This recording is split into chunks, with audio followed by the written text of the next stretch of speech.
धन्यवाद। आपका स्वागत है इस शेयर पर। Madam, medical council of India को 1 साल का सुप्रीम कोर्ट ने टाइम दिया था।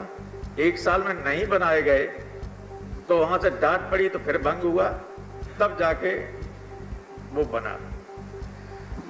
इसमें भी मैं ये गवर्नमेंट से चाहूंगा, क्योंकि ये बहुत लिमिटेड उद्देश्य के लिए बिल हैं दोनों।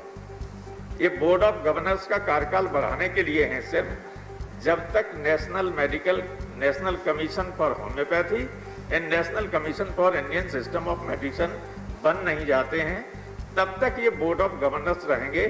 ये संवैधानिक बाध्यता है गवर्नमेंट के सामने भी अध्यादेश लाने की इस मामले में, क्योंकि लॉकडाउन के चलते लोकसभा में ये बिल आ नहीं सके थे। 2 बातें सिर्फ मैं कहना चाहूंगा। एक तो गवर्नमेंट से अनुरोध यह है कि ये जो national medical commission for homoeopathy, national commission for homoeopathy और national commission for Indian system of medicine बन जाएंगे, पास हो जाएंगे बिल, वहां से भी जब एक्ट बन जाएगा तो उसको फिर इतना विलंब मत कीजिए कि एक बार फिर आपको अध्यादेश लाना पड़े।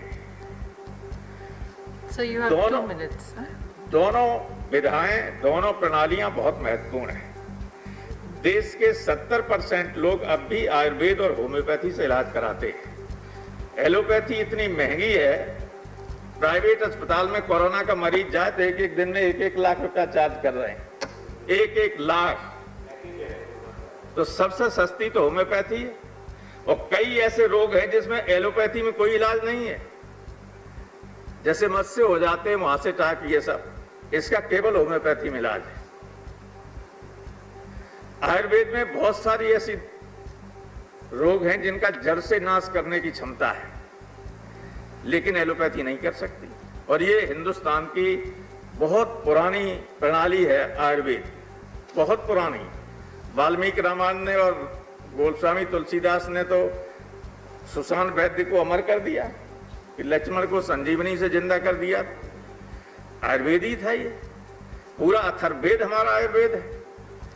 तो इसके लिए कमीशन में बंद कर रहा हूँ। मैं जानता हूँ कि इसका ये मजबूरी है सरकार को भी, कि जब है ही नहीं, जब बना नहीं पा रहे हैं अभी तक उस कमीशन को, तो ऑर्डिनेंस लाना पड़ेगा, इसमें सपोर्ट तो करना ही पड़ेगा इसको।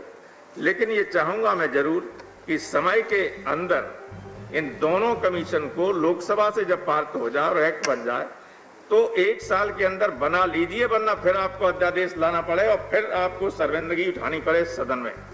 इसके साथ ही अपनी बात को समाप्त करता हूं और इन दोनों विधेयकों का मैं समर्थन करता हूं। करना है अब हमको, हमें कैसा भारत चाहिए, समाजवादी अखिलेश के संग समाज के पथ पर आइए।